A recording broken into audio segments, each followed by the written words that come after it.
Hello student, आज हम हमारा छठा पाठ बदला तो मैंने भी लिया था इसका अंतिम भाग पढ़ने जा रहे हैं। बच्चों, हमारा सौभाग्य है कि हमें इस महान व्यक्ति का पाठ पढ़ने का भाग्य मिला है। इनका संस्मरण लिखित पाठ हमें नई प्रेरणा हमारे मन में नई प्रेरणा जगाता है तथा हमें खेल के बारे में अच्छी शिक्षा किस तरह से देता है।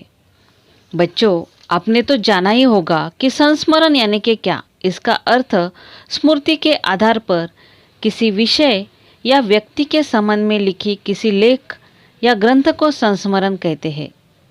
संस्मरण लेखक अतीत की अनेक स्मृतियों में से कुछ बातें, कुछ अपनी अविस्मरणीय रमणीय अनुभूतियों को अपनी कल्पना या भावना व्यक्तित्व की विशेषताओं से अनुरंजित कर प्रभावशाली ढंग से अभिव्यक्त करता है, उसी का वर्णन करता है। उसके वर्णन में उसकी अपनी अनुभूतियों और संवेदनाओं का समावेश होता है। ये तो हुआ संस्मरण के बारे में। अब जिस महान खिलाड़ी की जुबानी हम ये पाठ पढ़ने वाले हैं, उनके बारे में कुछ और रोचक बातें जानें। बच्चों, ध्यानचंद जी ने 1928, 1932 और 1937 में ओलंपिक खेलों में भारत की ओर से भारत का प्रतिनिधित्व किया। तीनों ही बार भारत ने ओलंपिक में गोल्ड मेडल जीते। दुनिया के सबसे महान हॉकी खिलाड़ियों में से एक मेजर ध्यानचंद ने अंतर्राष्ट्रीय हॉकी में 400 से भी अधिक गोल दागे। 22 साल के हॉकी करियर में उन्होंने अपने खेल से पूरी दुनिया को हैरान किया। यहाँ तक ही नहीं, वियन्ना के एक स्पोर्ट्स क्लब में ध्यानचंद के 4 हाथों वाली मूर्ति लगी है। उनके हाथों में हॉकी स्टिक है। यह मूर्ति यह दिखाने का परिचायक है कि उनकी हॉकी में कितना जादू था। अब पाठ में देखते हैं। अब मुझे ही देखिए, मेरा जन्म 1905 में प्रयाग में एक साधारण राजपूत परिवार में हुआ। प्रयाग कहाँ है? उत्तर प्रदेश में प्रयाग जिला है। बाद में हम लोग झांसी आकर बस गए। 17 साल की उम्र में मैं एक साधारण सिपाही के रूप में फर्स्ट ब्राह्मीण रेजिमेंट में भर्ती हुआ। उस समय तक मुझे कोई हॉकी खेलने में दिलचस्पी नहीं थी, लेकिन मेरी रेजिमेंट का हॉकी खेलने में बहुत नाम था। मेजर ध्यानचंद जी जिस पलटन में नौकरी करते थे, वो पलटन हॉकी खेलने में माहिर थी और हॉकी खेलना उनका लगभग शौक ही बन चुका था। हमारे रेजिमेंट के सूबेदार मेजर बाले तिवारी बार बार मुझसे हॉकी खेलने के लिए कहते। जो मेजर ध्यानचंद के रेजिमेंट के सूबेदार थे, वह उन्हें बार बार हॉकी खेलने के लिए प्रवृत्त करते। उन्हें कहते कि आप भी हॉकी में शामिल हो जाओ। हमारी छावनी के हॉकी खेलने का कोई निश्चित समय नहीं था। न शाम को न दोपहर, ऐसा कोई निश्चित समय उस छावनी का नहीं था। जब भी टाइम मिल जाता था तो हॉकी खेलने लगते थे। सैनिक जब चाहते मैदान में जाकर खेलने लगते। उस समय मैं एक नौसिखिया खिलाड़ी था। बच्चों, आपने देखा होगा कई बार हमें सभी खेल आते हैं, ऐसा नहीं होता है। कोई भी खेल की शुरुआत हम नई तरीके से करते हैं तो हमें भी उसे समझने में बहुत सारा वक्त जाता है, और बाद में जब हमें खेल आने लगता है तो हमारी दिलचस्पी उस खेल के प्रति और भी बढ़ने लगती है। उसी तरह से मेजर ध्यानचंद की दिलचस्पी इस खेल के लिए बढ़ने लगी थी। जैसे जैसे मेरा खेल निखरता गया, मुझे तरक्की मिलती गई। 1937 में बर्लिन ओलंपिक में जाने वाली भारतीय हॉकी टीम का मुझे कप्तान बनाया गया। अब बर्लिन ये जर्मनी की राजधानी है, और उस बर्लिन ओलंपिक में उस समय मैं सेना में लांस नायक था।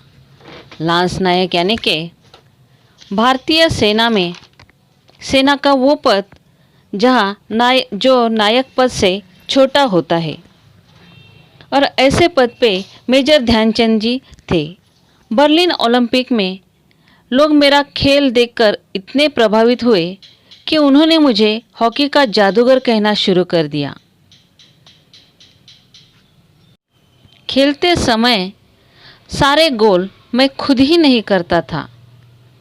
मेरी तो यह कोशिश रहती थी कि गेंद को गोल के पास ले जाकर किसी साथी खिलाड़ी को पास कर दूं, जिससे उसे गोल करने का श्रेय मिल जाए। अपनी इस खेल भावना से मैंने जर्मनी के तानाशाह हिटलर का दिल जीत लिया था।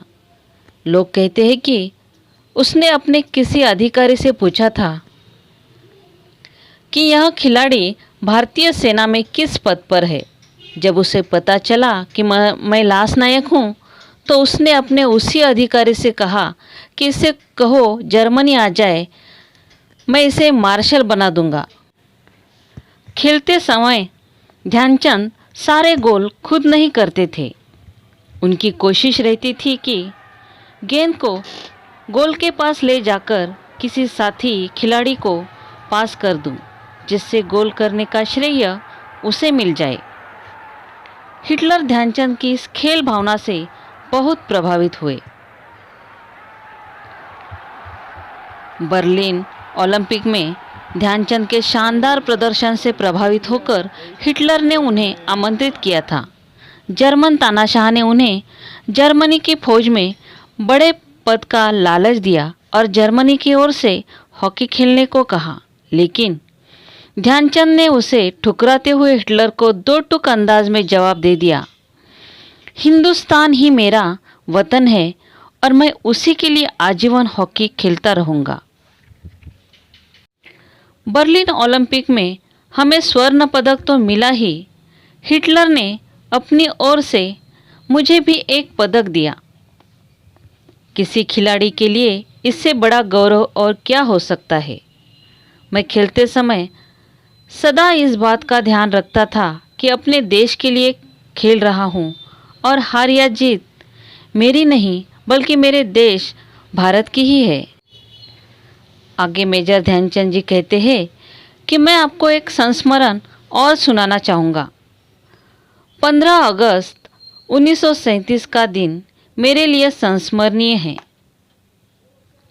सुबह सुबह हम लोग ड्रेसिंग रूम में एकत्र हुए, यानी कि वहाँ सुबह सुबह सब खिलाड़ी एक जगह जमा हो गए थे।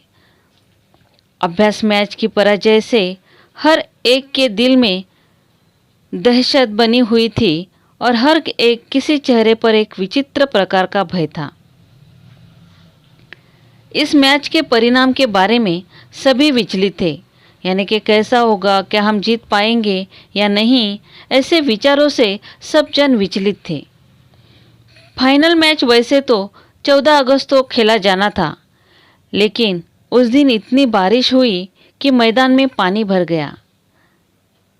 हम भी क्रिकेट मैच देखते समय कभी कभी बारिश हो जाती है तो पूरे खेल में रुकावट आ जाती है।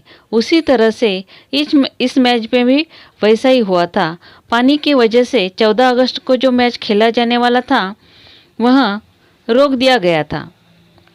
तय हुआ कि फाइनल मैच 15 अगस्त को सुबह खेला जाएगा। अभ्यास मैच में जर्मनी द्वारा 1-4 से पराजय की कटु स्मृति के साथ ही भीगे मैदान की प्रतिकूल परिस्थिति से अन्य भारतीय खिलाड़ियों के साथ मैं भी निराश हो गया था। हमारी टीम के मैनेजर पंकज गुप्ता भी बहुत चिंतित थे। 15 अगस्त की सुबह ड्रेसिंग रूम में आकर उन्होंने भारतीय खिलाड़ियों के सामने तिरंगा झंडा रख दिया। अब मानो वो कह रहे हैं कि आपको जीतकर ही आना है, इस झंडे की तरफ देखो और अपने देश के लिए आपको जीतकर आना है, ऐसा उन्हें वो समझा रहे थे। 15 अगस्त की सुबह ड्रेसिंग रूम में आकर उन्होंने भारतीय खिलाड़ियों को तिरंगा झंडा दिखा दिया और कह रहे थे कि इस झंडे की लाज तुम्हारे हाथ में है। सभी खिलाड़ियों ने झंडे को शाही सलामी दी और वीर सैनिकों की तरह अपने झंडे की लाज रखने मैदान में उतर पड़े। भारतीय खिलाड़ी जमकर खेले और वे 8-1 से विजयी हुए। उस दिन सचमुच तिरंगे की लाज रह गई। उस समय कौन जानता था कि 15 अगस्त ही भारत का स्वतंत्रता दिवस बनेगा। तब तो हमारा भारत न तो स्वतंत्र हुआ था, न हमें आज़ादी मिली थी। लेकिन उसके पहले ही 15 अगस्त को उन्होंने इस मैच में अपनी जीत हासिल कर भारत की लाज रख ली थी, अपने देश की लाज रख ली थी। बच्चों, इस पाठ से हमें खेलों का उद्देश्य किस तरह से होना चाहिए, खेल खेलते समय आपसी सौहार्द बढ़ाना चाहिए। खेलों का उद्देश्य टीम भावना पैदा करनी चाहिए, जिससे खेल में खिलाड़ी हमेशा याद रखे, तभी वह सफल हो सकते हैं। जीत के लिए सच्ची लगन, कठिन परिश्रम के साथ सकारात्मक सोच की आवश्यकता भी होती है। यह इस पाठ के माध्यम से मेजर ध्यानचंद जी ने हमें कहा है। आशा है ये पाठ आपको समझ में आया होगा। धन्यवाद।